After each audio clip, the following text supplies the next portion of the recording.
It's Wizard Wednesday. It's Wizard Wednesday. Black goat elf, Dotta puppet too. Bearsnake by the ocean blue. It's Wizard Wednesday. It's Wizard Wednesday. Kobolds and dream masters soar, putting their root on the door. It's Wizard Wednesday forevermore. Wizard Wednesday, lore at the core. We are a cult with a world of our own, never forgotten or magic is known. It's Wizard Wednesday, it's Wizard Wednesday. Let's read from the book of lore, legendary wizards at the core. Don't get lost in the quantum shadow, abracadabra is our magical manifesto.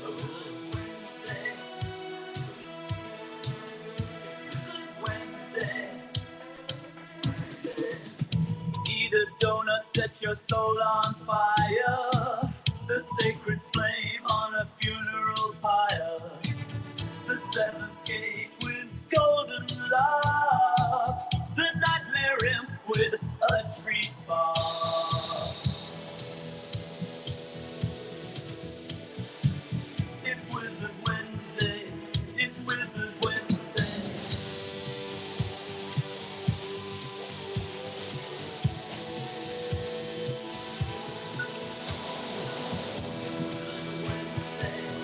That's right. It's Wizard Wednesday. It's a special early edition of Wizard Wednesday. We have a huge show ahead of us. Today is July 10th, 2024. As always, it's a good day to join a cult. Channeling in from the Quantum Downs, this is Elf J Trul, the Black Goat of the Wood. And I've got some friends on stage with me. Who do I got? Oh, Dotta, you're killing me. Oh man, I got rugged right out of the gate. My internet. There's a big outage in Texas. It's me, Dotta. And who else? Yo, on, what's guys. up? It's Bear. Yeah, I know. We're getting technical difficulties here. Hi, guys. What's going on? Super fun day. It's Bear. What's up? Happy to be here. Lots to talk about. Yeah, we got a lot to talk about. We also got Entropy, Matto, Jitsi, Tad. Say what's up, guys. GM, everybody. Hey, magic. Hello. What up, boys? And yeah, we're gonna have some special guests on very soon. Bear, do you know where they're at? Are they having trouble signing in, or what's the deal? Bear... Psych is right here. Psych's up with us. Yeah, so they're trickling in. What's up, Psych? I think they just need more times to buy more wizards. That's all. Yeah. In a little bit. Too busy sweeping floor to hop up and chat. Come on. All right. Well, while we're waiting for our guests to hop up here on stage, if I can ask everybody who's listening in right now, go ahead and hit repost on the space, drop a comment in there, help us boost and get into the algorithm a little bit, show some magical wizard love on the timeline. Damn right. Yeah, and not only that, half of our show happens right in Discord. Our community is constantly making hilarious remarks and reactions to the show. It's also a place you can ask us questions if you don't want to come up on stage and ask. We try to get to all of them. Sometimes we miss them. And also this show, our Wizard Wednesday, is always uploaded to YouTube a few days later, so be sure to see all the back episodes there. Okay, I think we've got our guests up now. Is that right? Yeah, we've got Psych out up here. What's up? Hey, there he is. There he is. Oh, nice. I'm calling in from my laptop here. First time I'm using Spaces from my PC and not my phone. So hopefully everything is okay. I don't sound like I'm in a spaceship or something. No, you sound good. I'm good. All right, yeah. That's nice. Thank you guys for having me. Excited about this. Yeah, happy to have you. And then who else do we have from your team? I can see Jeff, Jiho lurking in the crowd. Kathleen is also here. I'm not sure if they want to. Yeah, you guys are welcome to come up, Come everybody. on up. This is, you guys will find out, the Sky Mavis Ronan T, you'll find out it's very family casual in Wizard Wednesday, and so you know, everybody's here to hear everything. Nice. Yeah. Jiho, can you speak? Yep. Jiho on mute. You know, it's the joining from the laptop is tricky. It's tricky. It's an advanced maneuver. Well, I think let's kick it off. People can come up, come down, whatever. Let's kick it in. Yeah, so actually, Bear, why don't you tell us like exactly what the big news is today? What's going on? Why is everybody so excited? Oh gosh, I guess people found out that we are bringing the Forgotten Runeverse game MMO to Ronin. Hey, very exciting. I mean, geez, we'll get into it, but such a long time coming, and you know, I will just say, like, working with the whole Sky Mavis team and like getting to know a lot of the people in like the Ronin community has just been such a pleasure. And you know, super professionals, feel like we've just hit it off, and just very excited about bringing the game to Ronin. I think we'll get into all the details in a bit. Yeah. The Runeverse game is coming to Ronin. I don't think I'm alone in saying the best Web3 gaming chain out there, and that's partly because they have the best team. So maybe we can get some intros to the Ronin team. Jiho, are you able to speak yet? Darn it. Damn. I wonder if we need to like kick some people off stage so that it's maybe not so crowded. I don't think that's the issue. I don't That's the issue. But I think that, yeah, I think I've been just so excited to be a part of Ronin for a long time. I think that like we both share a similar ethos in terms of being just very driven to do really great work in a space where a lot of people coast on vibes. And so like with Ronin, that's not the case at all, right? That they're extremely driven to be the best, extremely driven to have the best games on their platform, and extremely driven to like really fulfill the mission of crypto and crypto gaming, which is like having the like games that are really fun, that are based on crypto tokenomics that aren't possible any other way. So I'm just I'm really starstruck, honestly, with the Ronin team. I think, yeah, Jiho, is your mic on now? Let's see. We can try again. Yeah, what up? Can you hear me? Hey, There it what's up? is. There he is. Okay, great. So we can start the conversation. Yeah, I mean, um, yeah, I Jiho, mean, go ahead. do you want to give an intro just about you and your team and Sky Mavis and all that? Yeah, sure. So yeah, I'm Gio. I'm a co-founder of Sky Mavis. We're the creators of the Ronin chain.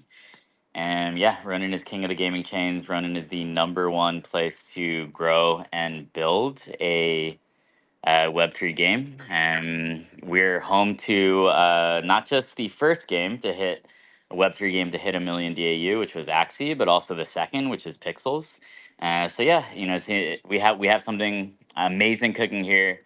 We've done it. We've done it before, and yeah, we think that the Wizard Cult and the Runeverse team have what it takes to get to the next level. So yeah, we're really excited to welcome you guys to Ronin today.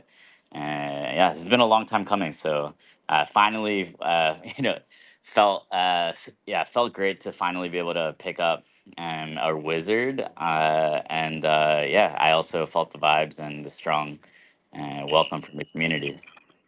Yeah, I mean, I think that that's one of the things that I want to make sure everybody listening understands is just like you guys are really, in my mind, like the creators and founders of what's arguably like the most successful and greatest Web3 game ever, right? Axie. I mean, like you all have really been through the ringer in terms of managing a tokenomic game. You were at the forefront of that, having a huge amount of success, having tons of challenges, and then being able to like come out on the other side. Because there's plenty of projects who have maybe had some success in crypto, but they don't really make it through that great filter, right? You have this rocket ship up, tank down, and then there's this moment where you check out, like, is there something here? And you guys have been able to recover. And so I think like that's one of the things that I'm just so excited about with the Runeverse game, is that like as much as I've done tons with tokenomics, I think that like the being able to there's no book on how to manage a crypto economy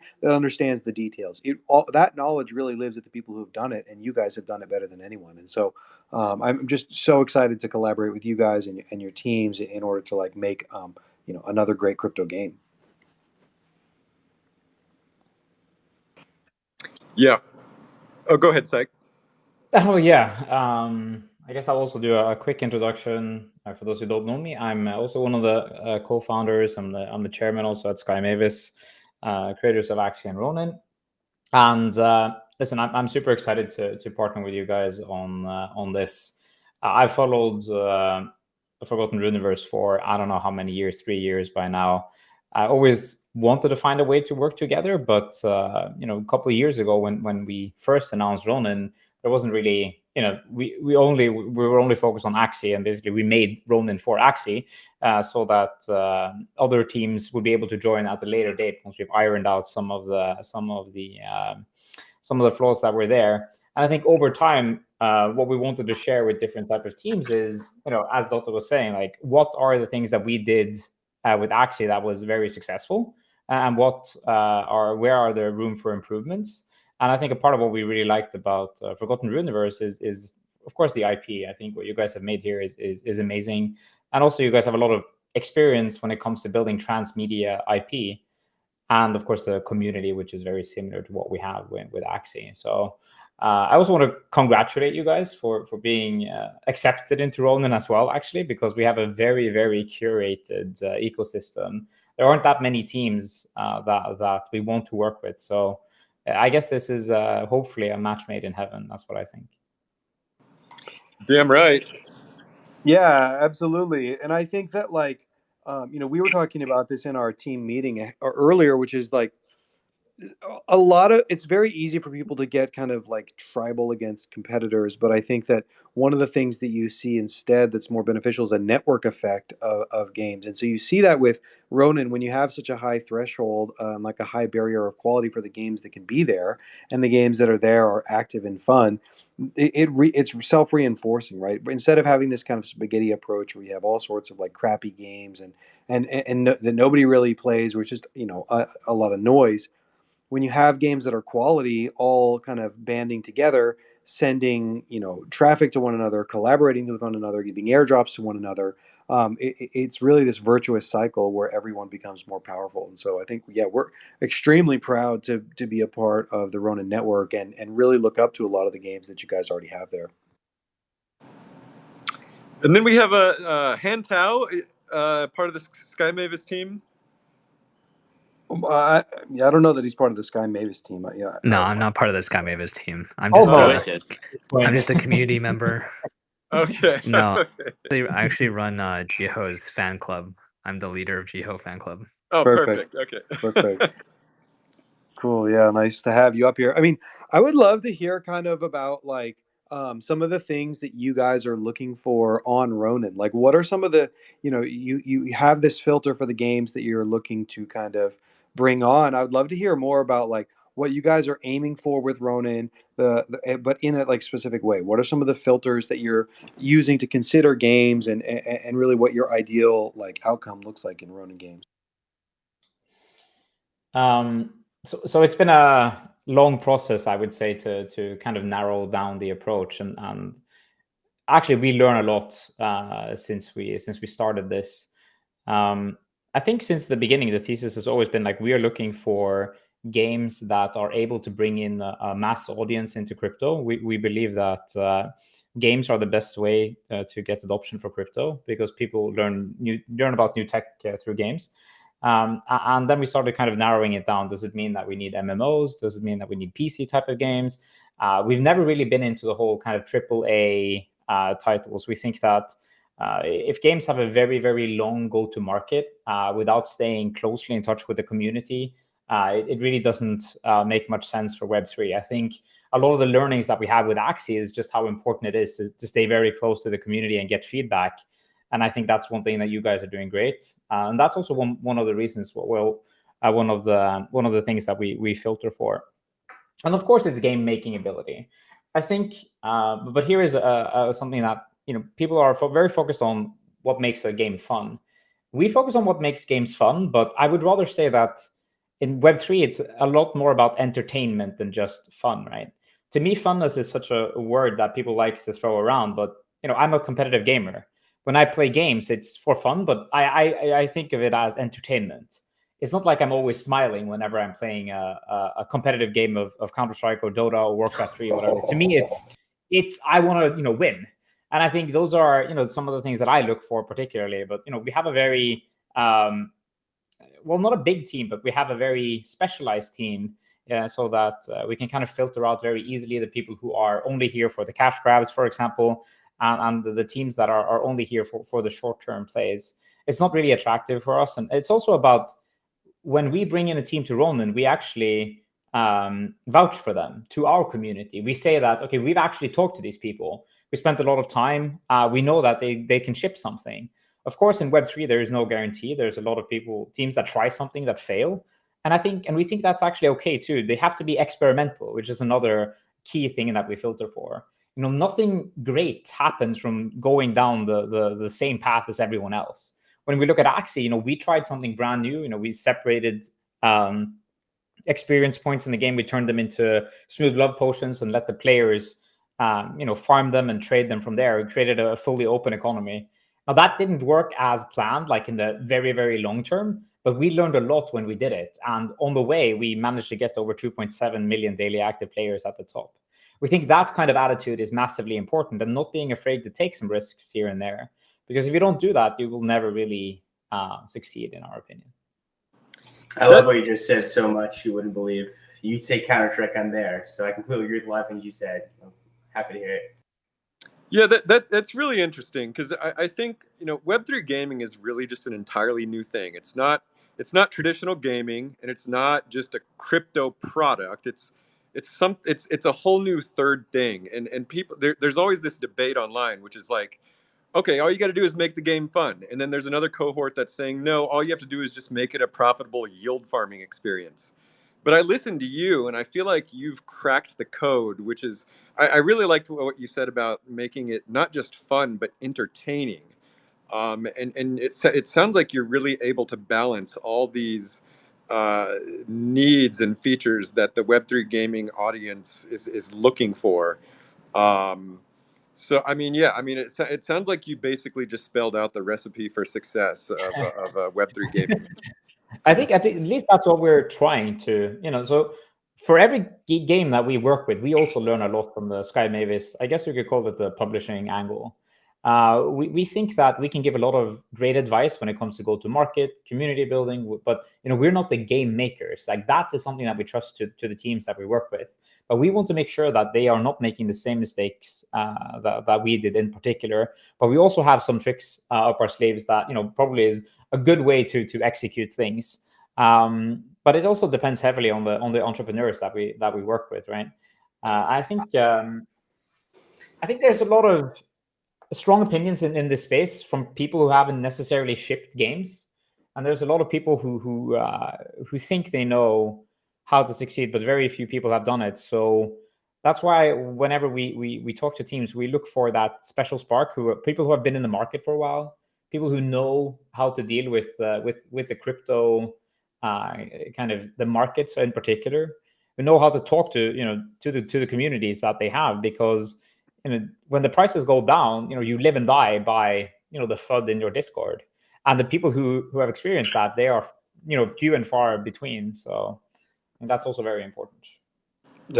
Yeah, tell me about it. I mean, and I think that's one of the things that we feel is so great about our community, is that, like, we built this project based on the idea that we're building a decentralized IP, and that there's an enjoyment in the characters themselves and in like the mission of building a sort of decentralized Lord of the Rings. And so, as we've seen over the past like 3 years, our community, of course, is not immune to the greater like swings in the marketplace, and so like farmers come and go and pump prices and dump prices, but like people who love the characters, who love the IP, and now like love the game, will stick around, even as like the market kind of ebbs and flows, and that's just so critically important.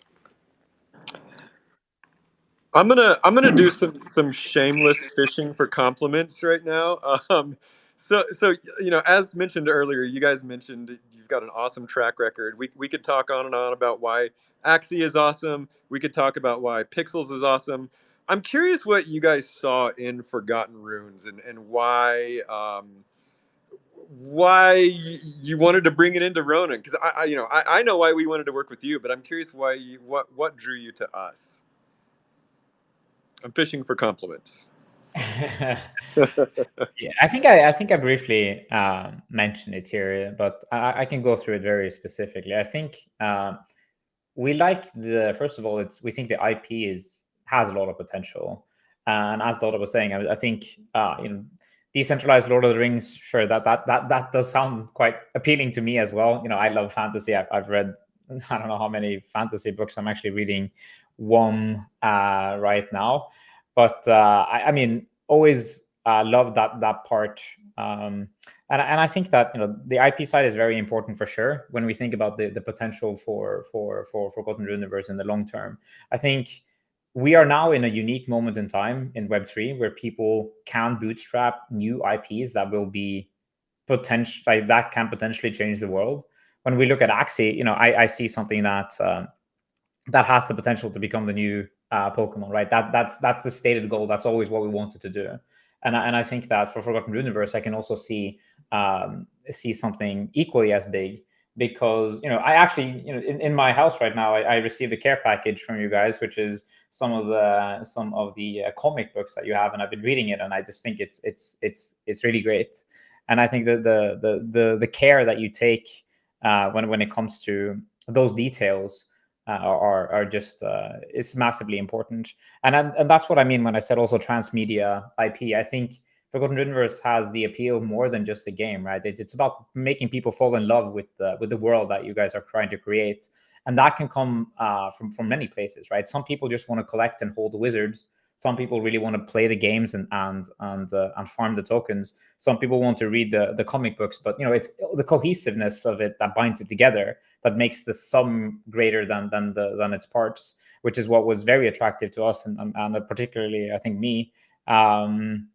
And also, I think the way that the community has been managed. We do a lot of research when we talk to different teams. We check their discords. We talk to players. We talk to investors of the teams. We talk to holders of the wizards as well. And everyone was in consensus that this has been handled really well. And that is, as I said, like not something that so many people can say, especially when things have a tendency to get tough. Yeah, I'm excited. Oh, go ahead. Do you guys have any interest in talking about? We were talking about Axie earlier, and you guys have been through ups and downs. Is there any interest in kind of addressing some of the challenges that you guys had with Axie and some of the ways that you fixed it, right? Like, I think that like one of the things that we're seeing in our community is, because I think Forgotten Runes is younger than Axie by a year, maybe two, and we've seen ups and downs too. And I would love to kind of hear some of the things that, like maybe some of the bigger moments where you had like a gut check between the two of you, and like some of the things that you did to address it and how you maybe came out of it. I don't know. Is that something that you'd be interested in talking about?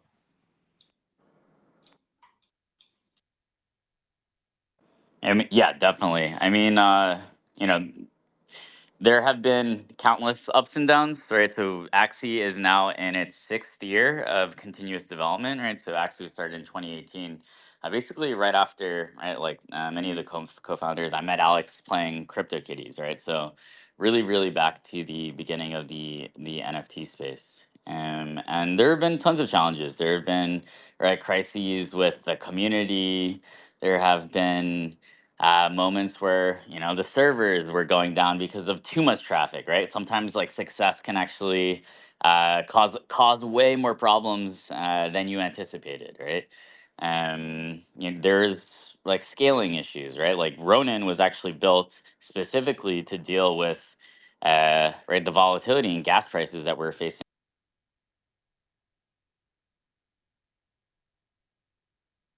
Basically, right, that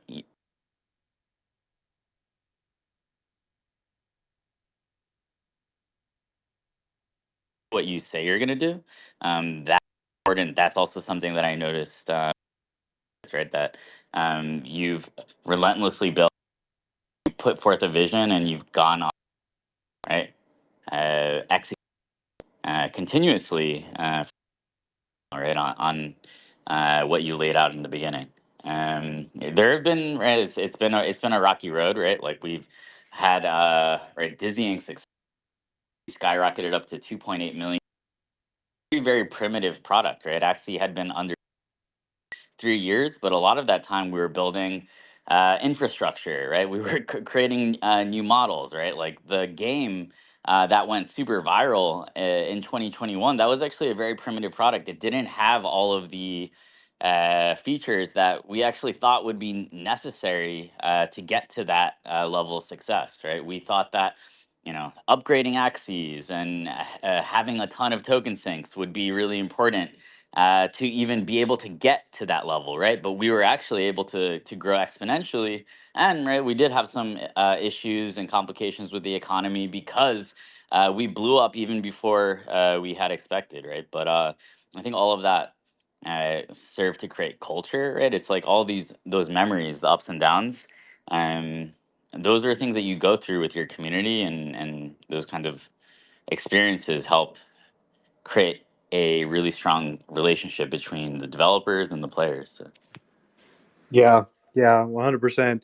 And you totally, you know, we talk about this idea of like being Lindy, which is this idea that the longer that something survives, the more likely it is to survive in the future. And I think that like those pressure cooker moments where you have a team and a community who get like either through like mistakes or success or just dynamics of the market, just squeezed, but then you come out through the other side. That just that's like one more brick in the building to last for a super long time.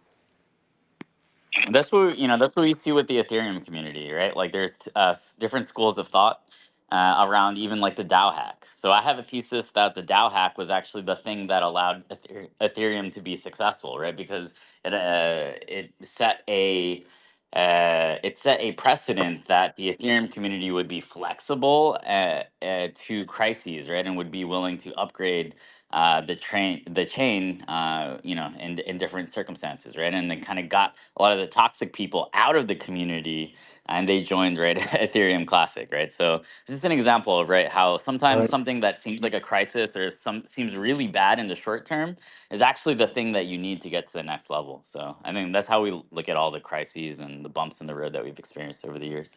Yeah, I just want to add a little. I mean, the way that I mean, yeah, me and Jeff, we lived together in the same apartment, I would say, in Vietnam for several years at the beginning, and you know, I think the bond that the founders have, it goes down into the community as well, and I think that if we are very closely connected and, you know, we stay true to the vision that we have, and as Jeff was saying, like we try to do everything that we say we should do, then that, you know, ethically is also what the community likes. I mean, it's really hard actually, because sometimes you end up making promises to, you know, you sacrifice the future to make sure that people are more happy in the moment, right? You sometimes you say something like, oh yeah, we're going to be building this, we're going to be building that, and I think over time we really learn to be very, very careful with that, because it always, you know, bit us in the ass.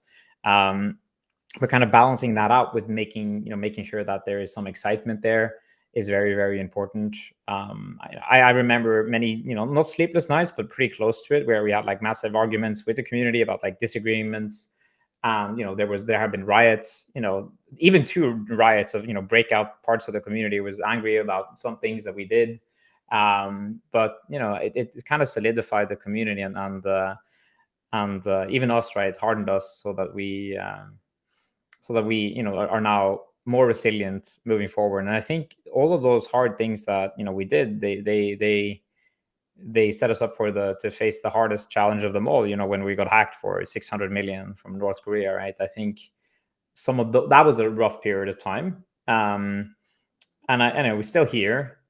Speaking of Lindy, like, I don't see that many companies surviving something like that and still being here and paying back all the users, making sure that they're whole, right? And I think that should prove just how much we care about community, because we took from our own balance sheet. There was no legal agreements in place to make sure that we were repaying the community, but we did it. We had raised money from VCs, but we took that money and we refunded it to the players.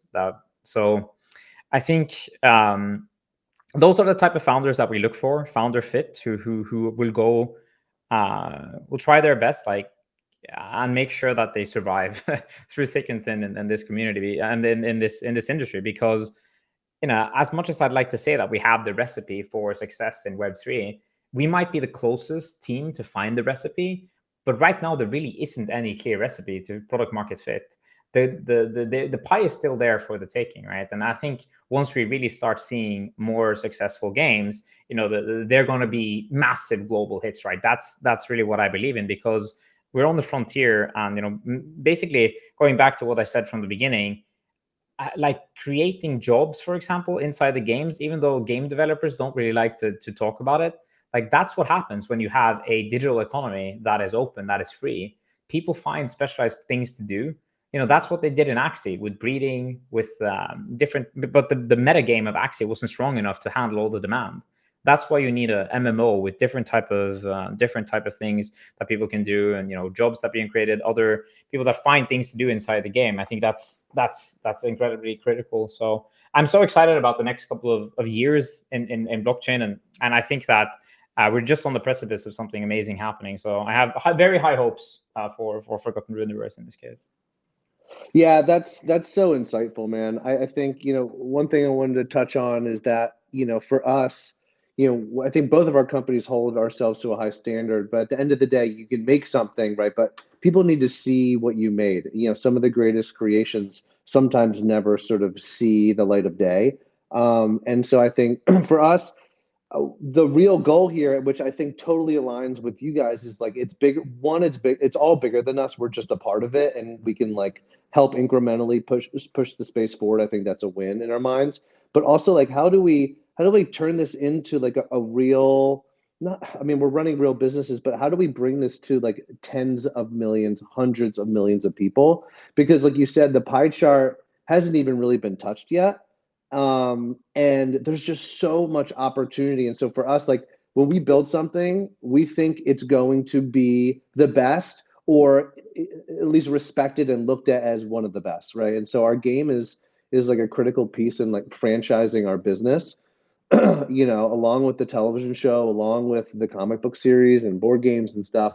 But the game is I would say the biggest billboard to date as a case study, proof point for growing the brand. And I think that's why we chose you guys, because you guys have just proven that it's just really hard. And there's a lot of other great teams out there, but it's really hard at this point in time to find people who have gone through that path and learned and gotten smarter and better and just, sort of battle tested. And I think we look at the game's going to roll out. It's connected to the comic book. One of the fun things that we get to do is, we have a comic book. Okay, great. That's globally distributed in all comic book stores across the world.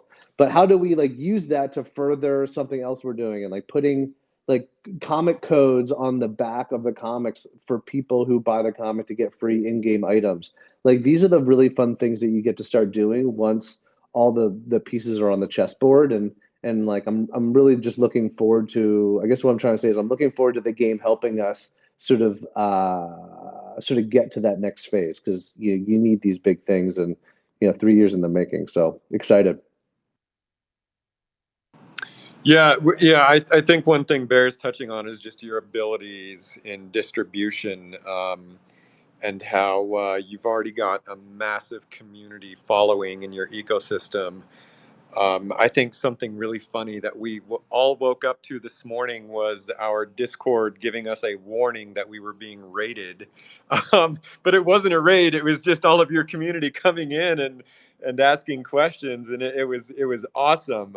You guys have a really strong, passionate community, and I'm so excited to bring them all into our Discord. Our Discord has just been popping all morning. And they feel So super genuine. Like there's a similar sort of vibe and tone, I think, to everybody, which has been nice. That doesn't always happen, as we all know.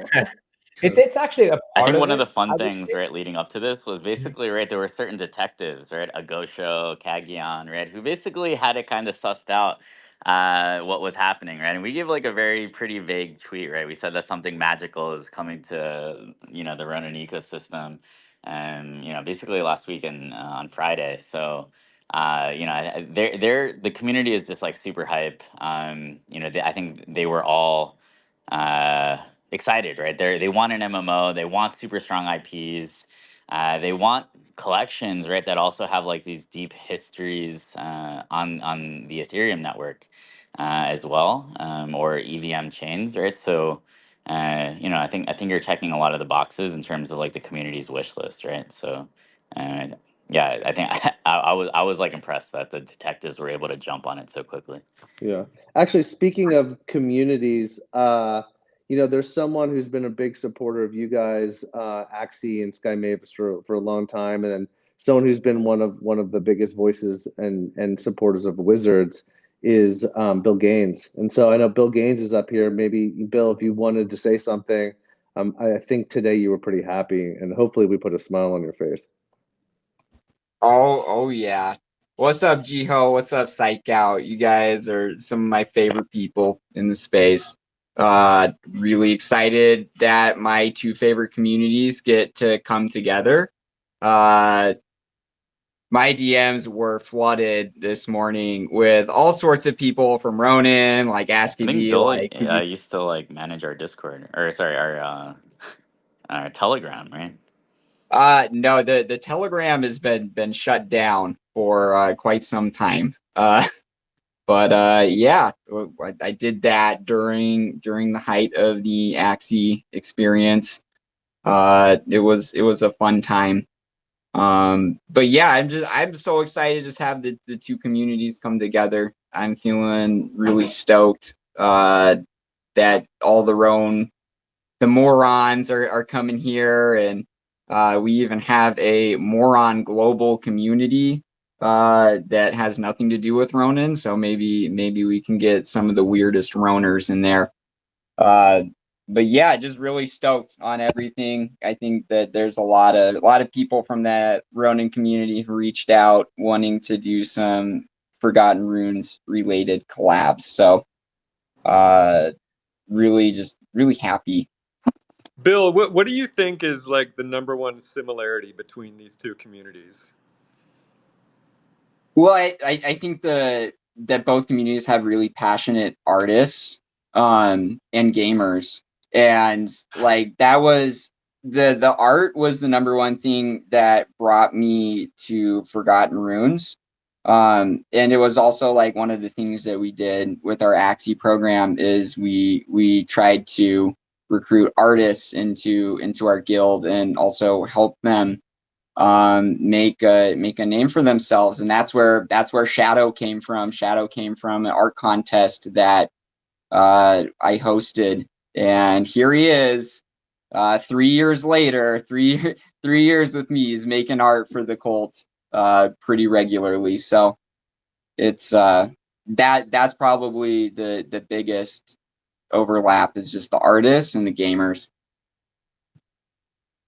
That's perfect. Yeah, that's I would say that's like 98% of our community, artists and gamers. So that's perfect. Yeah, Bill, you've been one of the biggest proponents for us to join Ronin for like years, like probably since the very, very beginning. It's been a long time coming.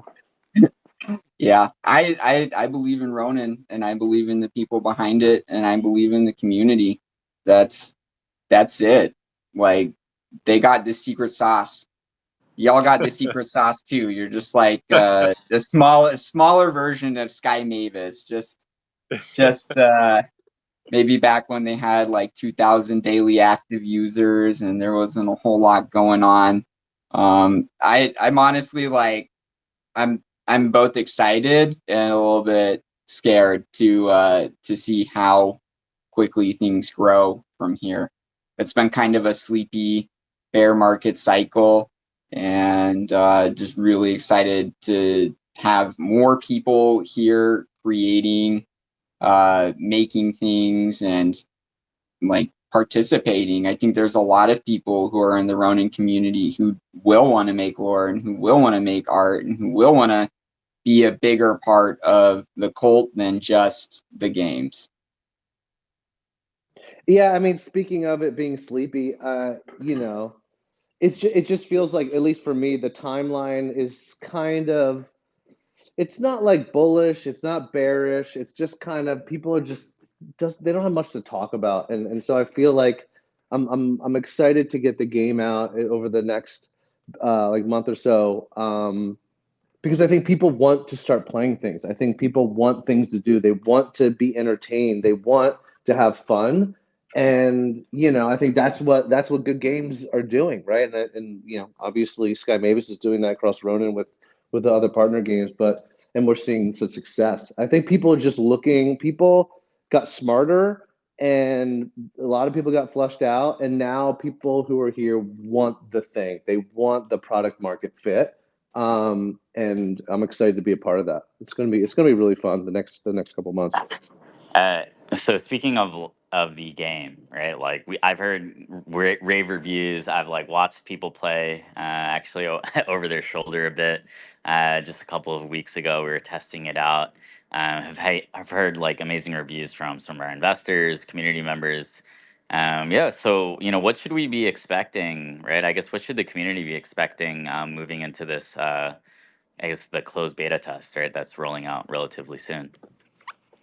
I can touch on that a little bit, and then And Matto or anyone. Matto's up here too. Yeah. Yeah, Matto, you can color in. I think what to expect, like specifically. July 31st, there will be a closed beta test. It'll run for 3 days until August 2nd. And really, this is like not all the content for the public build, which comes after, will be ready. This really is about testing servers. It's about finding bugs and making sure that the game is in tip-top shape to sort of get out there publicly. And so then a couple of weeks later in August, we're not giving a date just because we don't want to give a date and then have to move it. But right now it's planned for August.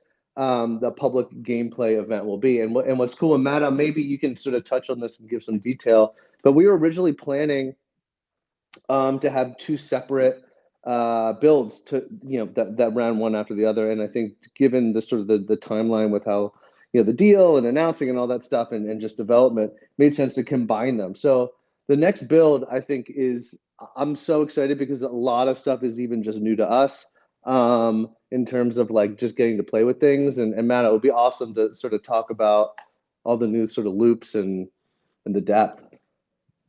Yeah. So as Bear alluded to earlier, we had our initial plan was to have a Q1 build, and then we had this great deal of Ronin, so we decided development for Q2 build still continued as we progressed on with getting everything set up for the Ronin chain and having having everything streamlined for it, so making sure all of our social stuff go to it. And in that time, because we were worried, because we were making the Q2 build while making Q1 build was already made.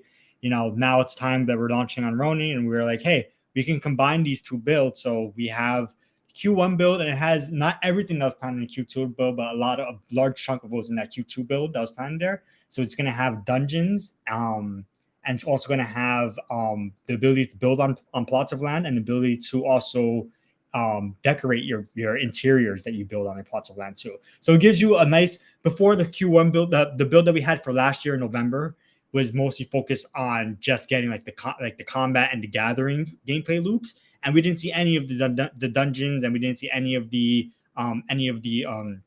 plot management. So this time around, we give you plot management and we give you dungeons to play around with too. The dungeons are going to be great because it's going to kind of force you to party up with your friends to take them out. The dungeons are very, very strong. We know a lot of people in the last year's build, me included, focused on trying to make builds that it was like a challenge to try to make builds that connect solo bosses with. And I think with the dungeons, it's going to be a lot more fun to be with party members and taking on these bosses with the combinations of which is going to be new skills in there as well to play with. So combos of like the skills that you put together for party members to take on those strong bosses. And in general, I feel like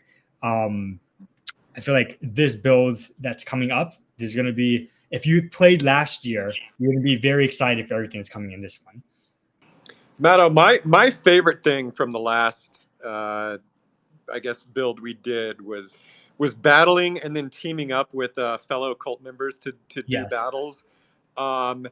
And one tricky thing though was the in-game communication modules. They were good, but they weren't perfect. But I think we've improved on that for this next build. Is that right?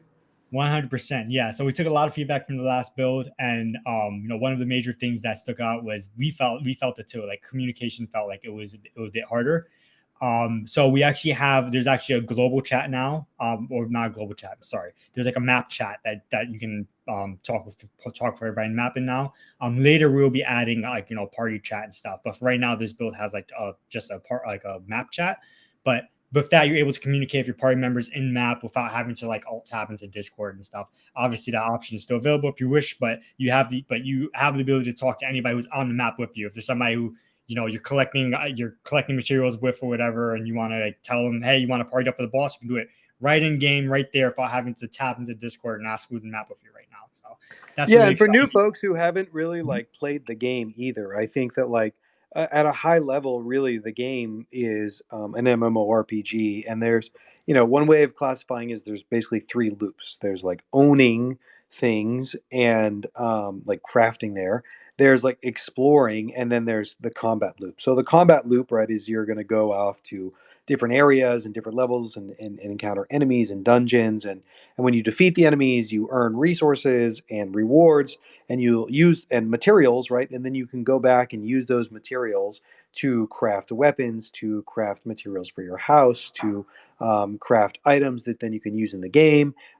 And all of this, not only will you turn sort of your items into NFTs, you can also own plots of land. An important thing about the land in this game is all of the plots are hand placed. So just not a criticism, but a design difference from, let's say, Other Side, right? If you've seen Other Side, they use kind of the island model where the plots are just sort of placed as islands within kind of a big grid where all of the land is sort of player owned in kind of the models they've released. Whereas with the Forgotten Runeverse game, each plot has been hand placed within the map of the Runeverse in this super massive world. And so you can basically, the plots are differentiated by location, right? You can say, oh, I want to have a beachfront property, or I want something, at Dreammaster Lake or in the Fae or whatever. And then you can build on your property. When you build on your property, you'll also be able to build infrastructure there, and owners of that land get a percentage of the resources that are harvested from that land. So there's a very, very rich economy there, both with the land, with the battles, with the items, that is just a lot of fun to play. Yeah. And I also want to say, you do not need to own a wizard or any of our character NFTs to play the game. But you will look cooler if you do own one. Yeah, we want to try to make the game MMORPG. Being an MMORPG, it's more fun with more players, right? So just making it so that you have that lower barrier of entry. Anybody can come in. You don't even need to have a wallet to join in. You can literally just join in with just an email and you sign up, create an account. You can worry about that stuff later. So if you want to invite your friends to come play and they haven't touched crypto, you have no clue what's going on, that's fine. You can show them the ropes later, but just you already know how to sign up with an email and password, create your account, and they can jump right into the game with you and start playing, right? We wanted to make sure that the Web3 integration portion of it should be an extension to what's an already fun game, rather than as for our philosophy, rather than what's a requirement for even enjoying the game in the first place. So, and we're very confident in the gameplay loops that we have. I'm very confident in just making sure that the game feels like it is complete on its own without having to do like the extra, and it will feel like a natural progression for players who aren't interested in Web3, right? Like we feel as if as they get deeper into the gameplay, they'll feel like they're missing out by not having it, but not as if they're like crippled by not having it, right? Like they're just missing out on experiences that make their gameplay a lot better by having so. And so balancing that out, I think we have a really good concept for how we balance out these gameplay loops to make it so that it feels as if you want to be invited into that Web3 portion of, rather than you're forced to be playing that Web3 portion of. So I have a question. So for our players, right, that aren't familiar with the previous playtests, how would you guys describe the combat system, right? So like my understanding, right, is kind of like it's like turn based, right? Or it's kind of like Final Jitsi, I Fantasy-esque, want or how should we think about it? Jitsi. Yeah. Jitsi, you should answer that question. Yeah, it's turn-based, but also it's like in real time, right? So there's an action bar at the bottom, and this like opens up the. Can no one hear me? People hear me? I can hear you. I think Dotta can't. So it just opens up the option, which I think is like one of the most impressive things, is like dynamic gameplay when it comes to team play, right? So when you talk about timing, like how do you have timing within a turn-based gameplay? Well, you have to add an element of timing onto it, which is like with the action bar. So you get into this really interesting world where you can see you have 3 or 4 players or wherever it is within your party, and how you have to hit certain synergies and be able to make combos go off. But like to do that it's an easy idea, but not easy to like execute, right? That requires teamwork, timing, and everything else. So like really opening up the doors to like turn-based play, but give a little bit of skill, right? And like I'm a big believer in that skill-based anything in this space, kind of like where it's kind of going. Time, energy, and skill should be rewarded, full stop. So it really opens up the doors to be able to implement that in future builds. Kind of where we're at with it, right? So it's like this new take on, well, I shouldn't say new. Other games have done it before, but turn-based, but in real time.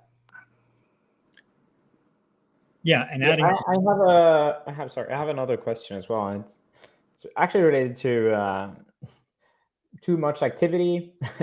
What happens with like if there's too many players, or in terms of server capacity, and how are you guys related to that also? How are you guys thinking about bots in the game? Because we get a lot of questions about that on the Ronin side.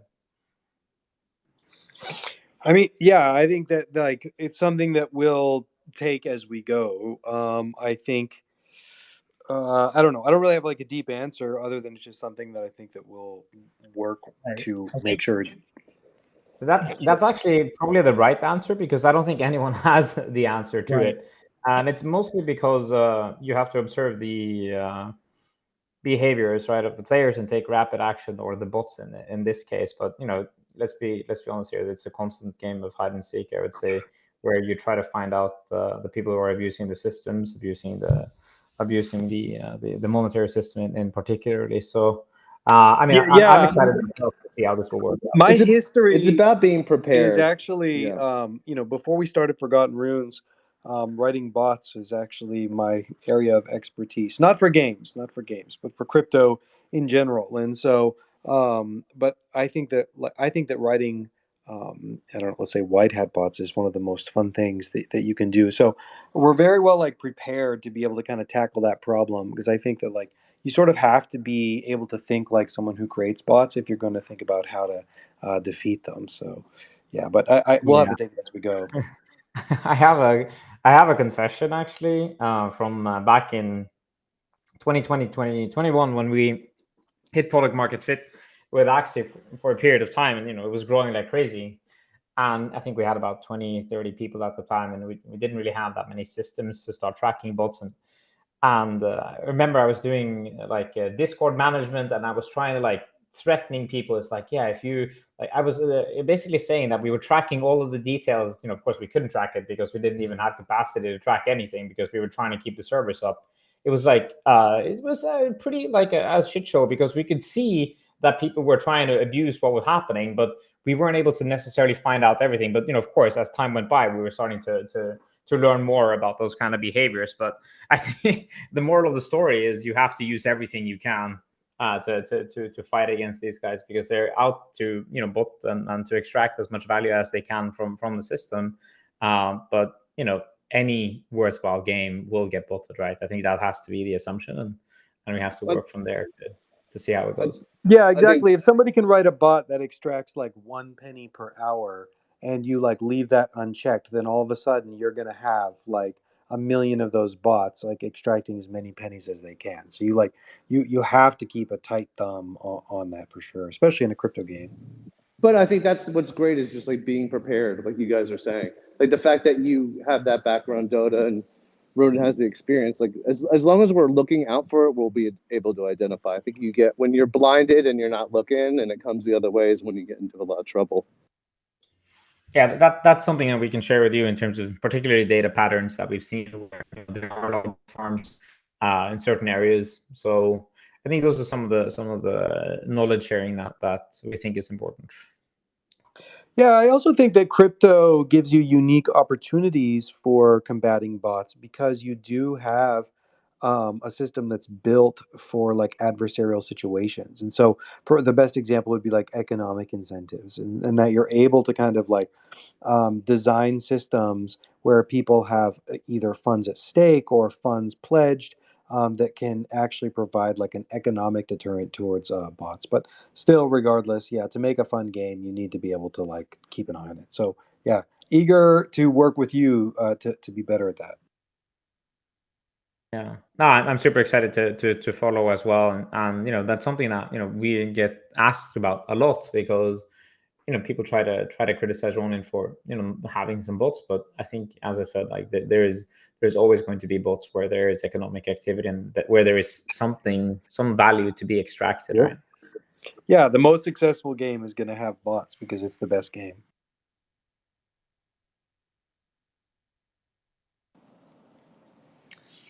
Okay, let's bring the bots in. Well, I think we're almost at the hour. I think it'd be a good time to just maybe transition into like, well, we've got a lot of new people in our Discord, and maybe just talk about Forgotten Runes in general, and just sort of bridge over to like what our project is about and how the game is just a major part of that. What do you guys think? Yeah, please go ahead. Yeah. Good. Sure. Okay. I might have to peace out. It's actually 9 p.m. I have some been working all For day. sure. But, Of course. Thank you so much. yeah. Thanks for being So here. much. Yeah. I do want Yeah. to say, thank you guys for having me. It's been great. I'm super excited. Maybe I'll join also, even though this is a little bit strange time zone for me. But I guess we have to take a picture when I see you guys in real life too, and hopefully I'll be able to attend some kind of Runeverse meetup and meet some of the other community members you guys also have at a later date. So thank you guys, and excited Thank you about for this. coming. Yeah, looking forward to working together. Yeah. Yeah. Thank you, Jiho. Thank you, Syke. Yeah, I also need to leave, but yeah, huge shout out, guys. I think the environment, the energy in the community is super electric. I've always wanted to be part of a cult. Now I can say that I am. I picked up a wizard. I picked up a ring. What is it? The rings of power. The Watcher's Ring. Yeah. Yeah, I got one of the Watcher's rings. Hopefully, this isn't my Isildur arc. But yeah, yeah, it's been amazing.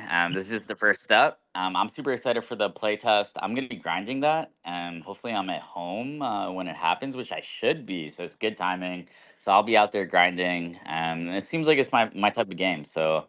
Much love, like welcome to the Ronin Network, the king of the gaming chains. And yeah, we're gonna be hanging out a lot, so I'll see you guys soon. Hey, Let's go. Stay Love magic, it. Jiho. Yeah, See you, see you, Syke. Magic.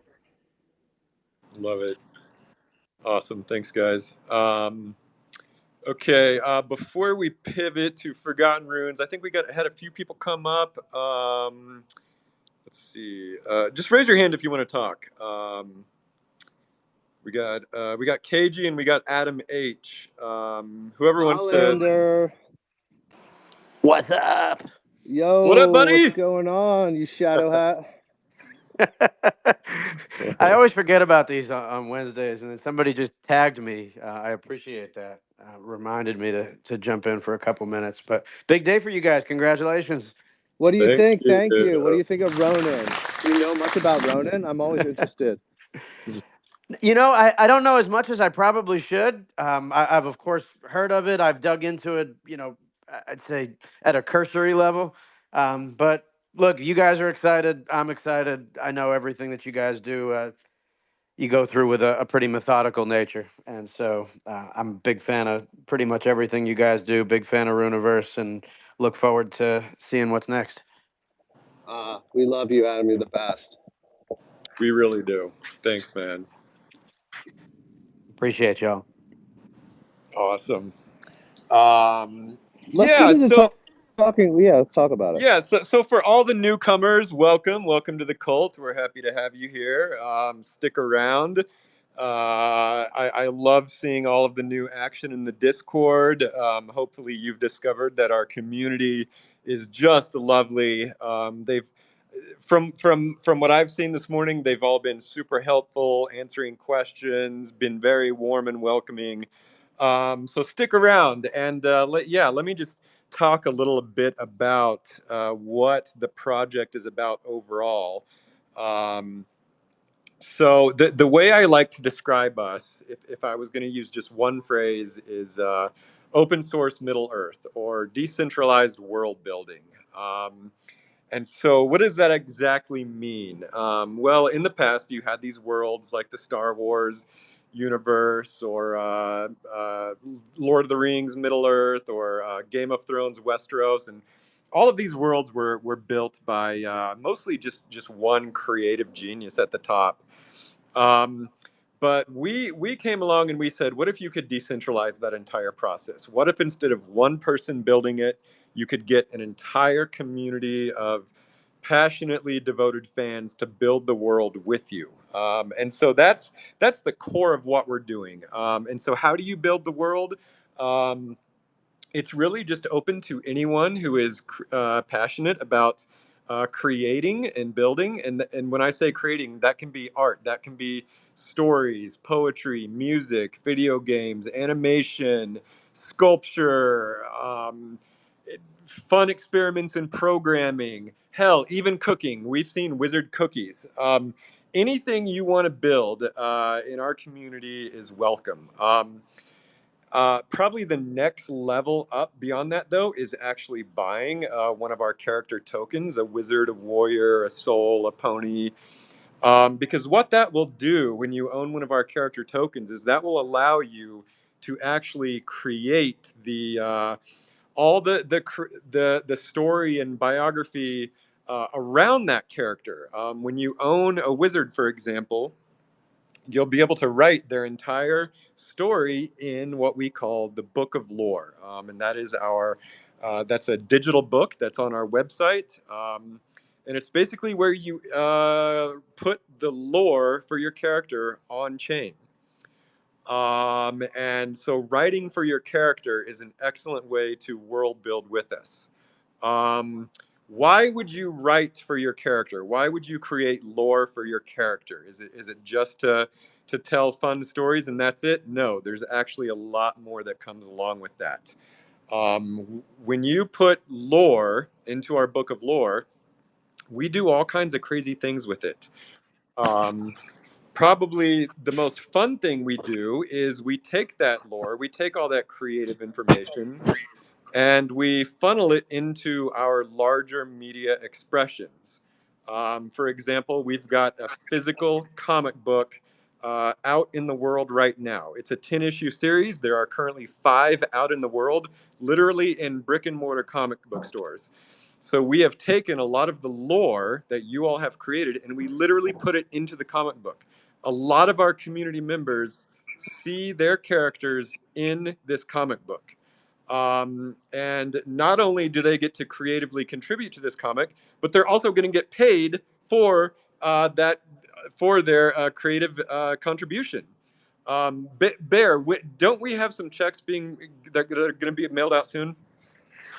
Yes, we have Forgotten Runes checks, physical checks, folks. Yes, it's 2024. We are cutting royalty checks to all the wizards who appear in the comic book and contributed creative to their character. So yeah, people. That's the beauty here. It's like we're sharing in the upside in the franchise, which I think is like sort of what our whole entire thing is built on. Yeah. So not only do you get to get the awesome experience of seeing your character on the pages of a book in a comic book store, you also get paid for it. So that's one example of things we do. We're also taking all of your creative contributions and putting them into storylines in the game. So as you play the game, a lot of community members are going to see their character storylines being told in the game in all kinds of fun ways. We are also developing a TV show. If you go to my Twitter account, you'll see pinned at the top the trailer for that show. Same formula. You will see your characters' storylines and their cameos appear in the TV show. What I'm getting at is, and just to talk about the television show just for a second, if you don't mind, Elf, is that cool? Yeah, go for it. I think one of the things that, like, when it came to the game, we needed the best gaming chain and community and partner for distribution. That was Ronin. I think when it comes to the TV show, it's really about having like the best in the business behind. And so I think that's why we got the creator of John Wick, the film franchise. He wrote the first couple movies. He's executive producing the show. We have a great studio, Titmouse, that has like a first look deal with Netflix. They produce probably most of the animated shows that you know and love. And so just like coming out of the gate, like if we're going to do something, I guess my point is we're going to do something, we want to do it at the best caliber, even if it means sacrificing a longer timeline. And again, just another big billboard for the franchise. Yeah, speaking of high caliber talent, again on the trailer, if you listen to it with sound on, you'll notice a narrator. That is actually the actor from Game of Thrones. His name is Christian Nairn. You may know him as Hodor. Hodor narrated our trailer, and a fun line he says in there is "Put your rune on the door." Yes, Hodor says, "Put your rune on the door." And so, what does that actually mean? Put your rune on the door. That phrase actually speaks to the core ethos of this entire project. What it means is to put your mark on the world. You should see your wizard or your character NFT as a medium for self-empowerment, as a way to express your own inner magic. In a word or in a phrase, to put your rune on the door. And this is the reason we're using blockchain technology, because when you put this mark on the world, this rune on the door, it can never be forgotten. Your rune will never be forgotten. Blockchain technology is immutable. It will be around for till the end of time. And so, I just think this is a really fun opportunity for people to just express themselves in a really fun way through the avatar of a fun little character, and then actually see that expression in these really large media expressions, like a TV show, like a video game, like a comic book. So join the cult. We have a lot of fun. We've been around for 3 years, and I think we're going to be around a lot longer. Dotta, Bear, anything? Hell yeah, dude. I was muted. Sorry. Yeah, I mean, I never want to stop doing this. This is my favorite thing I've ever done in my life. And I've done a lot of different things, some stupid, some smart. But yeah, I think I feel like the whole team feels like that. And I think that's to sort of what Psychat was saying is it's really about the team behind the thing, right? Anyone can have an idea, but it's about executing it and doing things because you feel like you can make an impact on the world in some incremental way. I just feel like I just go to war with the team. I have so much trust in you, and I mean Elf. By the way, Elf directed that trailer himself, and has sold shows to networks, animation networks in the past. So it's like everybody on the team has their skill set, and it's just a beautiful thing. And on the issue of community creation, one of the things that we just value is every single week going through the list of the things that people have created. So every single week we have a ton of artwork, and this week is no exception. So I think we should go through the Cult Content Chronicle. The Cult Content Chronicle, compiled by the illustrious Tanya Del Rio. Every damn week. Oh my God, that was the best one so far. Nice job, everybody. We pulled it off. Look at us. Look at us. That only So took as 12 we months. read through these, there's going to be a lot of talking, description of these images. What you've got to do is look them up. So I'll pin the tweet up top, and I'll pin the artwork for every tweet up top. So as you listen to this segment, find the tweet thread, look at the images, because there's really no way to enjoy it unless you're looking at And what's like been and comment and share if you want. Yeah. So take it away, Al. And just, if we do this every week on Wizard Wednesday, if you want to be featured in the Cult Content Chronicle, literally just make cult content and it'll probably get featured. So this is currently week 77. And so I'm going to jump right in. Number one, we've got Castamere, who finally completed an amazing commission for Hinboyd of Hinboyd's Warrior. Charlie, Protector of Rats. That is an amazing warrior name. Very cool. Secondly, Ponyboy did a wizard burn. They burned Hedge Wizard Ico. And of course got an epic legendary soul as a result. Justin, Other Guide Pro, our favorite cult vlogger, shared some exciting rumors that have all been confirmed to be true. But yeah, I mean, if you guys want to follow probably the best vlogger in our community, follow Other Guide Pro. He's always dropping hot alpha and doing great reviews. I love his video so much. Shout out to Justin.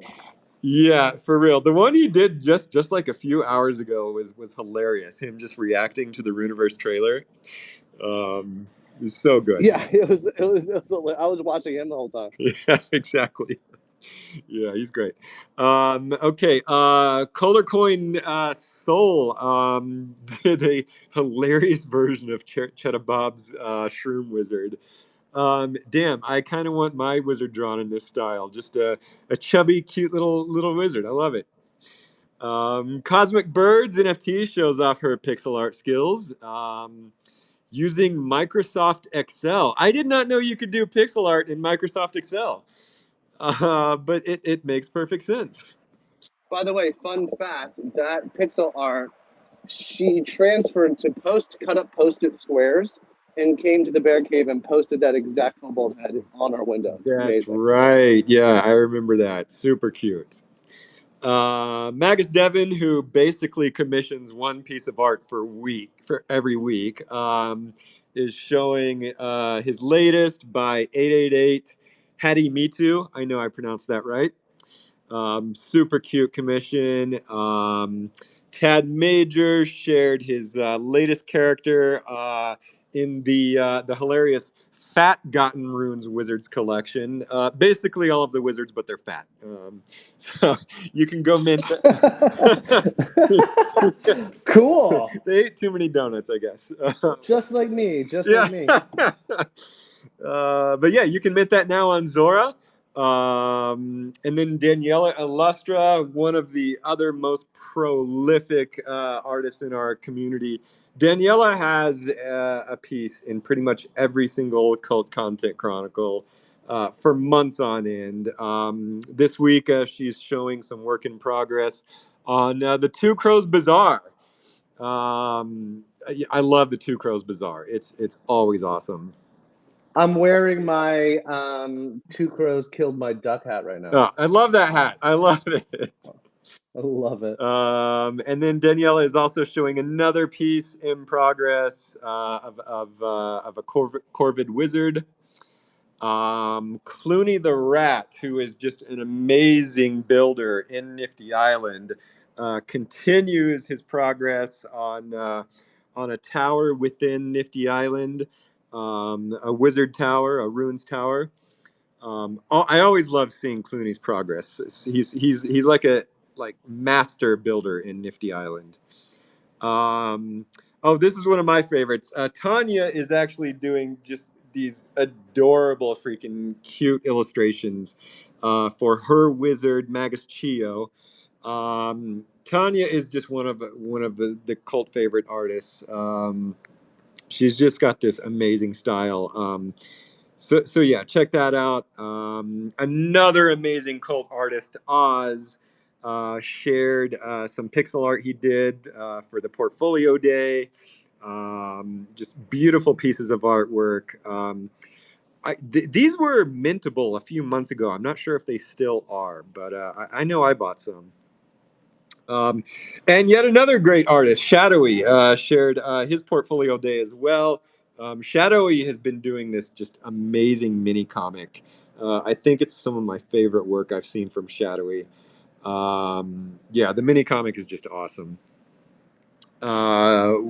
Wizard Small has been doing more Small Souls. This time, Channel 3 Poltergeist Arabella of the Asphodel Meadows and Void Phantasm Lynn of the Hazel joins forces in this small realm. Super cute. Meeple Dad is sharing an image of his socks that he has patched over with a wizard patch. I couldn't. That is such a flex that there's actually holes in his socks. So he's worn out. Yeah. He's worn so much. Yeah. Okay. And maybe it's not a patch. Maybe it's just the design. But yeah, Meeple Dad. Yeah. I mean, that's pretty epic, bro. Some people share feet pics for other reasons. I don't know if Meeple Dad's doing that. He's just trying to show a chill picture. But yeah, thanks for the feet pics, Meeple. Zayla Soul generated some really great images of his wizard. Yeah, he's got a really funny caption on it. I'm not going to read it. Just go read the caption. It's good. Igduel, who has been on just a rampage generating images of his wizard artificer Silas of El Dorado, quickly becoming a legendary wizard. I think the two hallmarks of this wizard are, number one, he's a sophisticated, dapper, classy wizard, and number two, he's always seen with a DJ synthesizer. So yeah, I mean, I'm really loving this wizard. Enchanter Orbis reshared some amazing artwork that from almost a year ago, maybe, or maybe more. Just of iconic wizards in his collection. I cannot remember the artist who did this, but I love this style. I might want to commission some from this artist. Orbis, DM me and remind me of who this is. It's so good.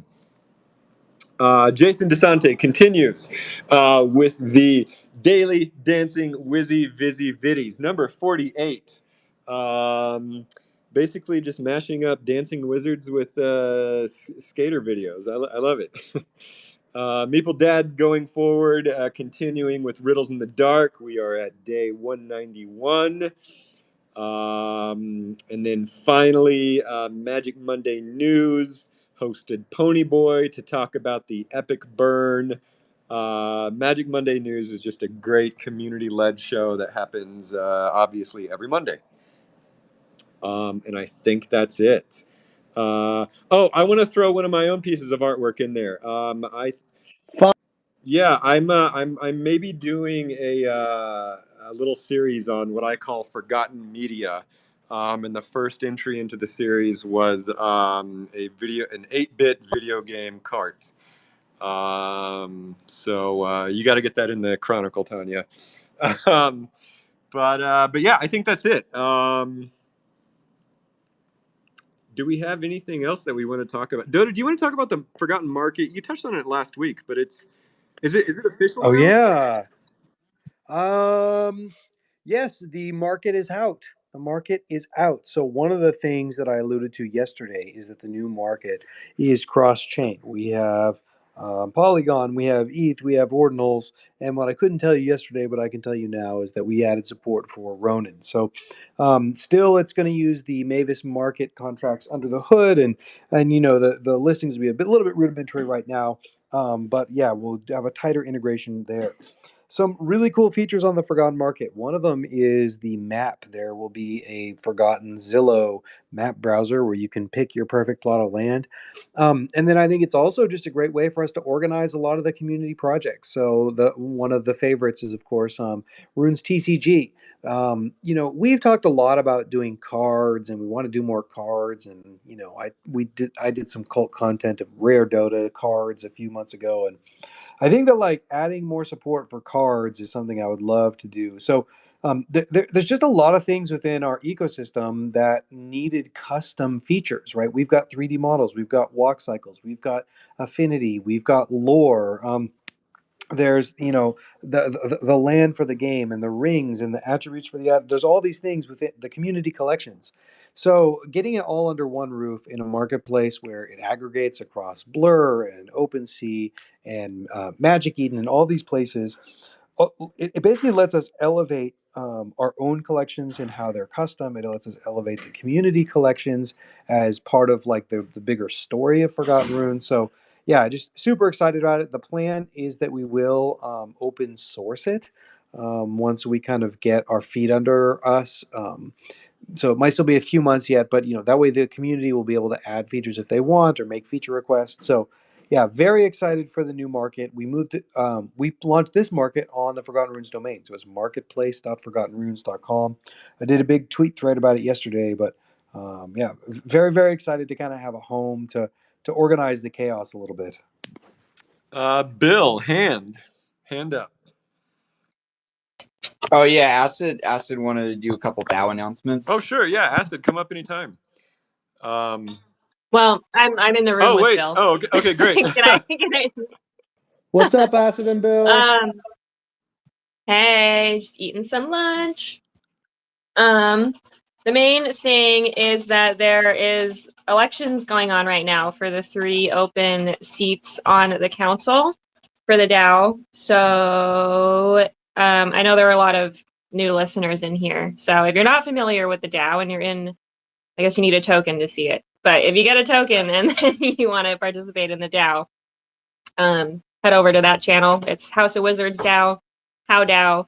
But there are elections going on. They started the other day and are going till sometime, I think, next week or the week after. I think they're 2 weeks long. And we are hosting a Spaces tomorrow, Thursday, at 7 p.m. Eastern with some of the candidates. I don't know if all of them will be there, but I think at least 4 of them will be. So we'll talk to them about their visions for themselves as counselors and the DAO and the future of the DAO and what they think their role could be. So tune into that and get voting if you do already know who you want to delegate your votes to. I think that's really the only announcement. And can you tell us who the candidates are? So there is Meeple Dad, Bridge, Zayla Soul, Fabula, Franco, and one other person. DFI. Yeah, DFI. All excellent candidates. That's going to be tough to vote on that. Yes. So there are 3 open spots and 6 candidates. So choose wisely. Okay. And that's it from me. All right. KG, hello, welcome. Yo, I'm here drinking the juice, drinking some coffee.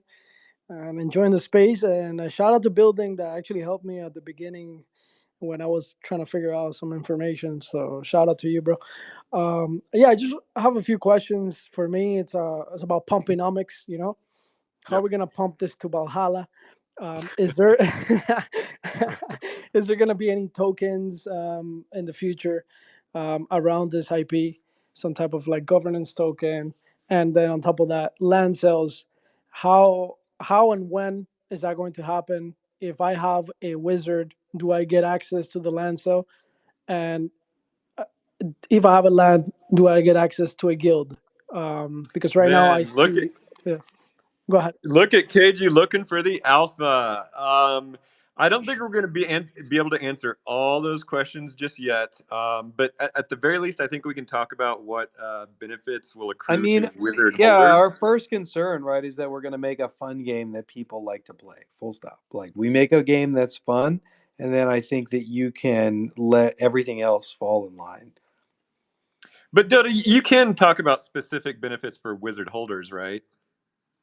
Yeah. So on this topic of like wizard holders, there's a number of benefits that the wizard holders get, right? There's going to be a secret tower area that only wizards can go to. There's basically in-game bonuses. One of the things that happens is within the economy, there's a gold token, and wizards will be able to kind of build a piece of infrastructure that lets them participate in a benefit that other characters can't get. So there are benefits to holding a wizard within the game. Cool. Yeah, I mean, I don't know if I'm supposed to say this, but like we've been teasing announcements for like a month, and I'm just gonna say our announcements are not done. Let's just put it that way. So we got some pumpinomics coming in. I like it. Look, I understand the building a fun game first. I'm not against it. But something I've noticed over the years is that you can't cash tag V-Bucks, right? And that's it's huge. That is huge in crypto to be able to sit behind a token cash tag and and rally behind that, right? It's a sort of like kind of like a marketing kind of superpower, to be honest. And that's where I come from with this. Of course. Yeah, no, KG, I get it. I mean, I think two things to keep in mind is like this game, our goal, of course, is I think to talk and be a native, like crypto enabled, blockchain enabled game. But I think that's like phase one. I think the long-term vision and the reason it's taken 3 years to build is because it's built to grow into like a game that tens of millions, hundreds of millions of people play. And I think that's where the real value is going to come in, and sort of leak into every other piece of what we're building. Is like if you have a game that we actually break out, and you get all these people playing at scale, that's when everything starts working really well. So that's always been the goal, and I think we're on our way to do it. And I know you're a big fan of Ronin, but like Ronin is someone that's going to allow us to actually make that happen. It's like we have something that maybe I'm not sure if you've seen, but like we have mobile builds of the game that are working. We think mobile, like free browser-based mobile crypto enabled games are a huge market. And so we have a mobile build coming. We're going to be launching an Epic Game Store. We're doing all the things that a normal game would do. I think maybe we're baking in some time to like create a groundswell within the crypto community. But it's all being charged up to sort of get bigger. Yeah, it's going to be good. like one of the things about this game is it's built to support mobile. And you'll be able to, in the kind of as we progress, just send someone a link and they'll be able to just start playing the game on their phone, and then have this kind of progressive onboarding where then you can create an account to save your stuff, and then you can create a wallet if you want to put your stuff on chain. And so very, very excited about like the user acquisition and the possibilities for this game to go mainstream. Perfect. Last thing I will say is that I am the CEO of Forgotten Runes, and I'm going to pump this to Valhalla. Whether you guys align with that or not, we're gonna pump this game to Valhalla. Don't you? Listen, you do you. I just want you to be yourself. Be your best self. I support you. Yeah, what you have to learn is that the CEO role around here is handed out by Arm Wrestle. So that's right. If you want to bring it, KG, I got you. You got to bring your Arm Wrestle game. Yeah. So yeah. Thanks, KG. Zayla Soul, I see you've got your hand up. Yeah, I wanted to ask some questions. I don't know if you guys are allowed to talk about it, but everything is still pretty early and experimental in the space, even with like Ronin. I was wondering if this is a binding contract. If something happens to come up later on that is better, are you guys locked into this contract? I'll answer that question. I think, listen, first of all, that's for us to know. But what I will say is, everything is always sort of built, not to be blunt, I love you, Zay. But like everything is built to be able to pivot and change and move when we need to. But like, when you build a partnership, if you're just ready to walk away at any moment, I think you're never even going to be set up for success. So I think we believe that Ronin can really sort of push this thing where we want, and we're gonna take a big swing with them. Last question: does this mean that Goblin Town is going to be on Ronin as well? It's a good question, Dotta. Goblin Town is delayed indefinitely. I don't like. I'm not even guaranteeing that Goblin Town will even ever be finished. Right? Goblin Town is completely on ice. Like the reasoning for this is that we're going to focus all of our energy on the Runeverse game, right? There's no world in which it makes sense for us to divide attention, right? Liquidity, marketing, sales, all of this. Like it's an incredible effort to launch one game, much less two. So like let's get the Runeverse game to be the biggest Web3 game ever and put all of everyone's attention, energy, and focus in the Runeverse game. And then, we can revisit Goblin Town later. Like, there's a lot there that I think is worth kind of releasing. But we're like, as much as we're having a huge success today, we're still a small team, still a small community. Like, let's get one super solid win under our belt and then think about Goblin Town at a later date. Awesome. Thank you. Trevor, did you have a question, comment? Yeah, part of it was going to be about Goblin Town as well, but it doesn't have to be.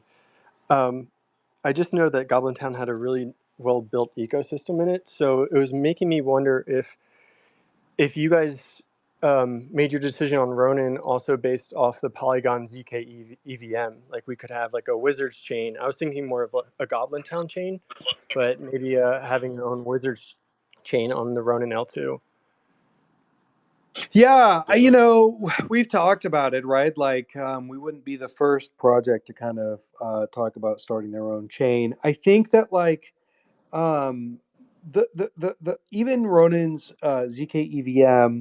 My understanding is, if this has changed, I'm happy to be corrected. But my understanding is that it's not going to be ready on the timeline that we're planning for the game, right? We're not, and we don't want to necessarily couple kind of the launch of the game to kind of the mainnet of this new chain, which even if the tech was ready, there's just such an enormous amount of things that need to happen to launch an L2. So, never say never. It's always on the table if it makes sense. But I think another challenge that you have with L2s is, of course, like the UI UX this year is still going to be a bit rough of like having kind of split liquidity and bridging and wallet networks. And there's like, I think that all those things 100% get figured out. Like in 5 years, I don't think you're really even going to notice what chain you're on half the time. But I think maybe for this year, it's enough to launch the game and to get the economy right and to like and have a community of people who have their wallets already set up. So this year, it's Ronin itself. And if a ZK EVM makes sense in the future, if Wizard Chain makes sense in the future, believe me, like as a programmer, I'd geek out over that and I would like love to do it. But I think just as a practical matter, let's just make the game work without having to have this whole partition set of liquidity. That's my feeling at the moment. Lore, not floor. Yeah. Do we have any other questions, comments? Bill, how you feeling? I'm feeling good. Right. Sorry to all the Ronin haters in the chat. All two of them. I think once you actually like use it and get used to it, you'll like it.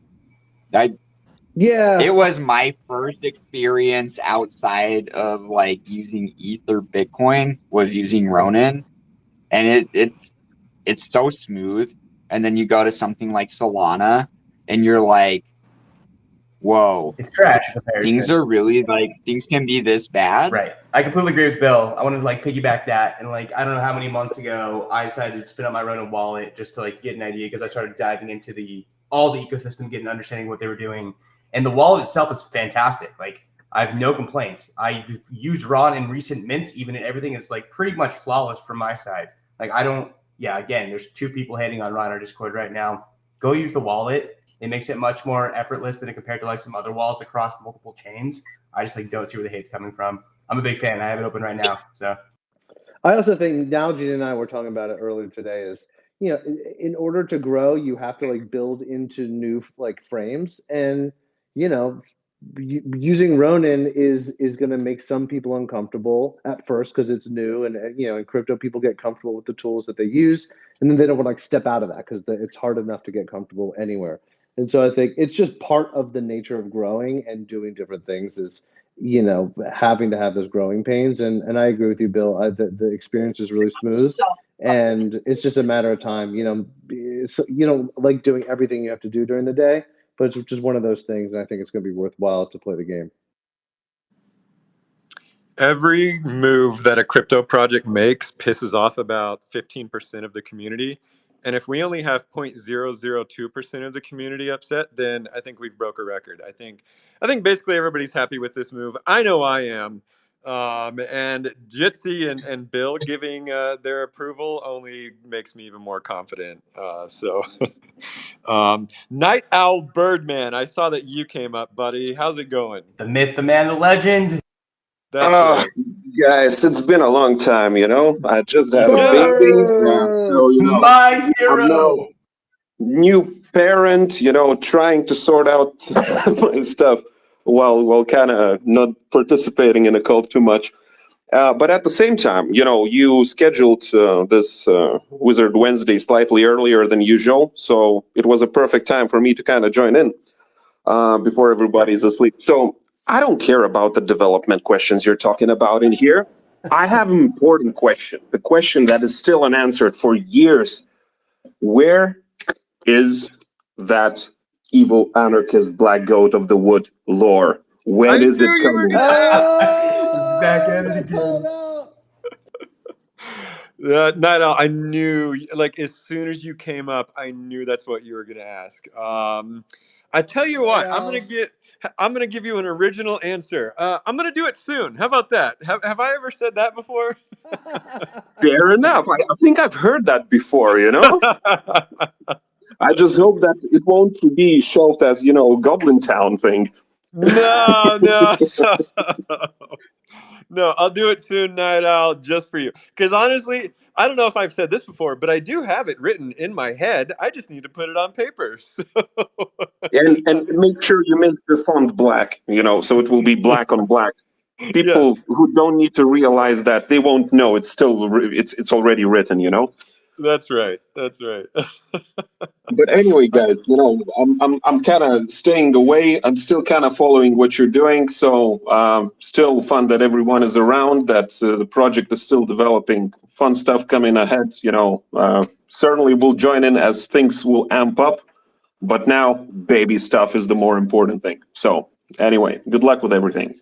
Thanks, Night Congrats Owl. on the baby. Congrats on the baby. We miss your hilarious memes, but yeah, take care of the baby, and congrats on being a father. You know, I would put up something, but I used the pirated, Photoshop license, and I don't know, it kind of got banned, so I'm too lazy to reinstall it. I understand. Cool. Okay, Zidane.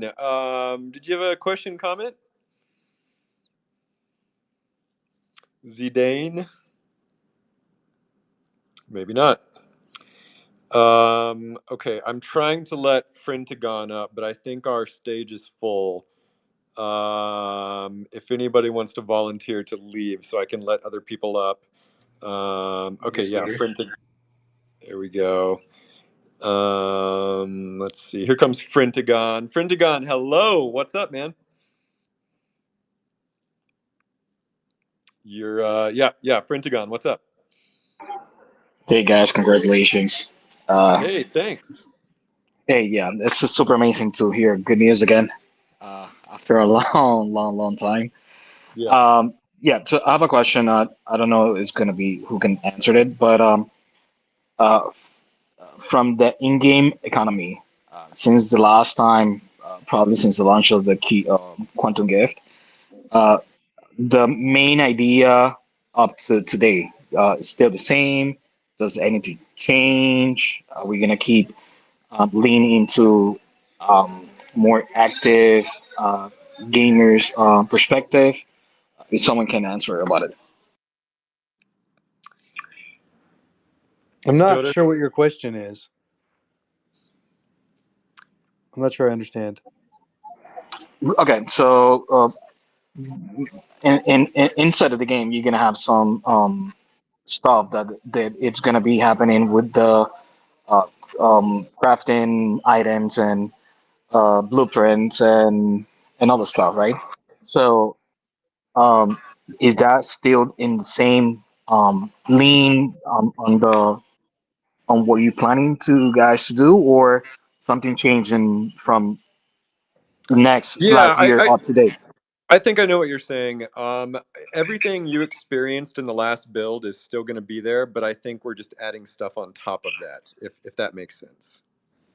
It will be a little more complex. I'm not sure if I'm allowed to say exactly how, but I love it'll be complex. it'll be a more rich experience for sure.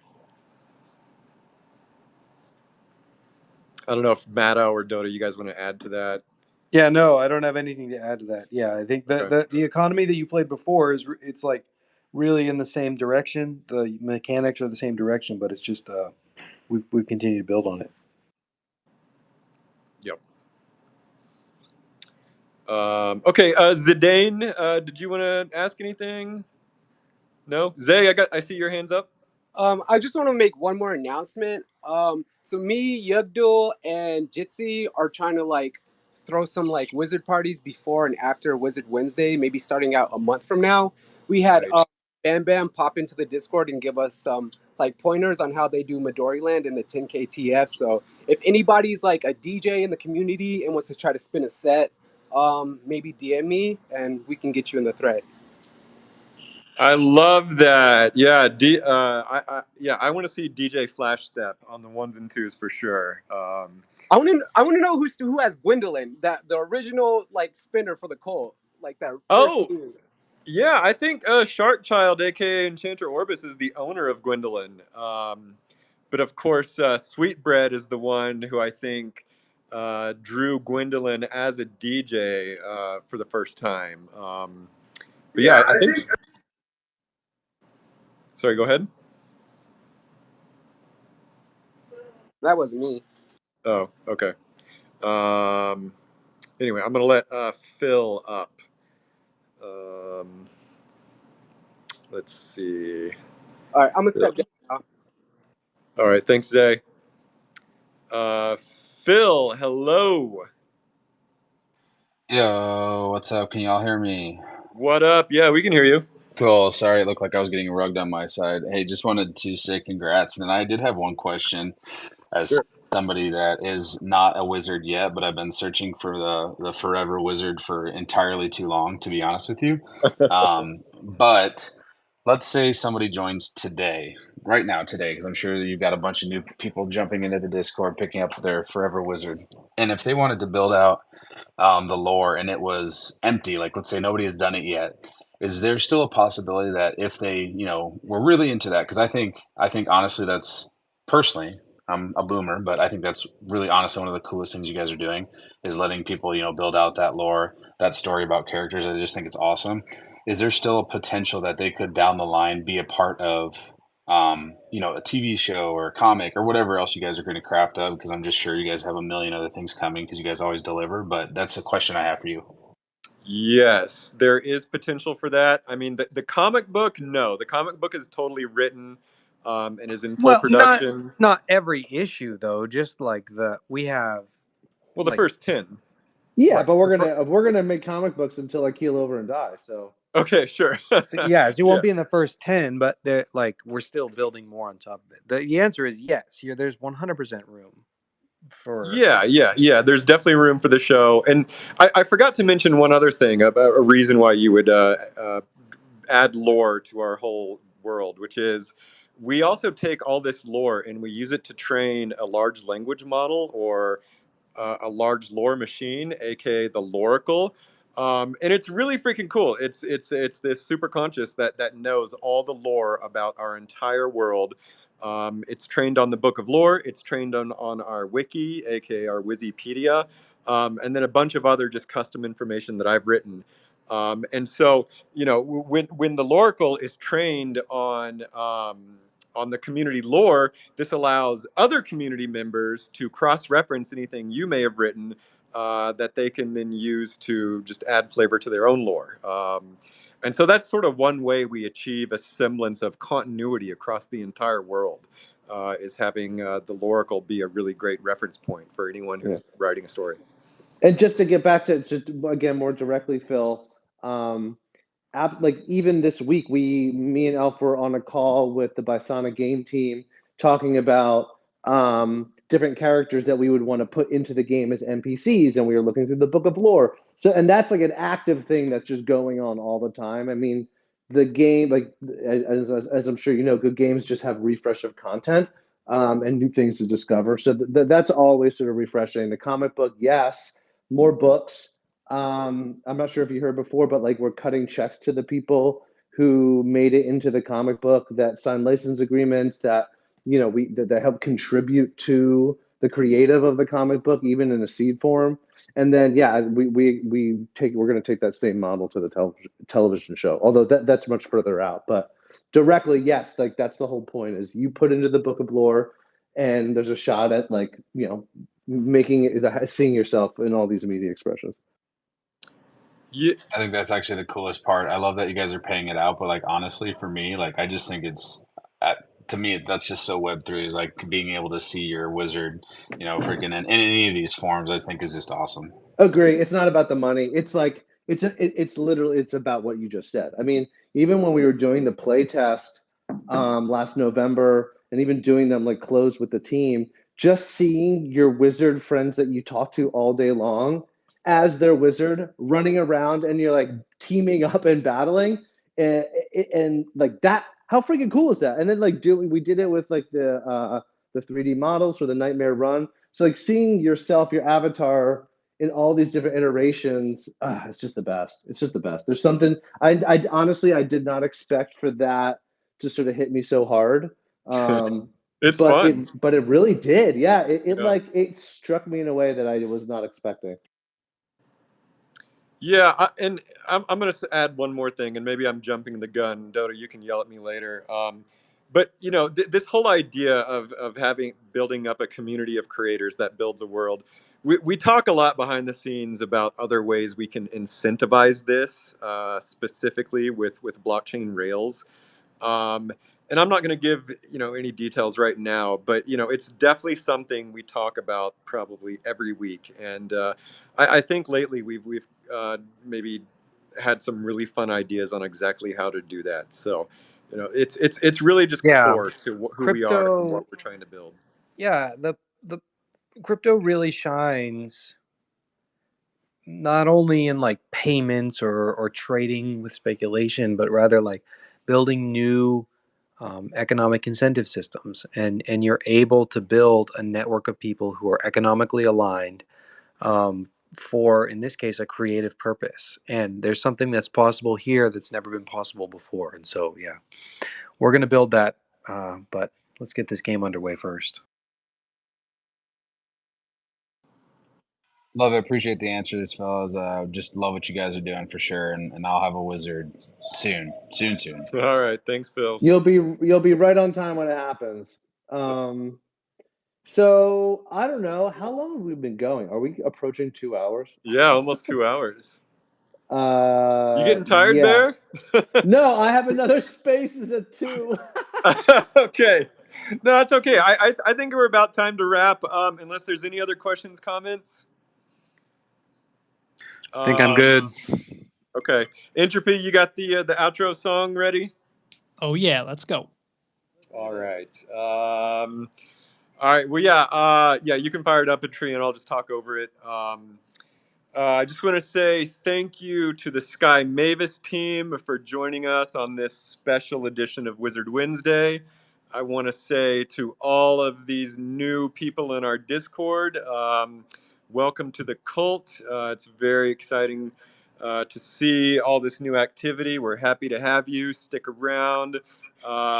We're just getting started. I mean, we really are. I know it's cliche, but it's true. We really are just getting started. And you're going to be able to play the game soon. Yep. That's the biggest thing. Yeah. Yep. Yep. And so, yeah, we do this every Wednesday. So come back next Wednesday. Have fun in the Discord. This has been Elf, Bear, Dotta, Inchp, Bill. Let's see, who else did we have up here? We had Jiho. We had Phil. We had Jitsi. Psych out. Yes, we had KG. We had Ronan is still up here. I think Acid was up here. Who else am I missing? Tad was up here. And yeah, all of the Wizards of the Forgotten Runes Wizards Cult. Channeling out from the Quantum Downs. GN, everybody. Bye. See ya.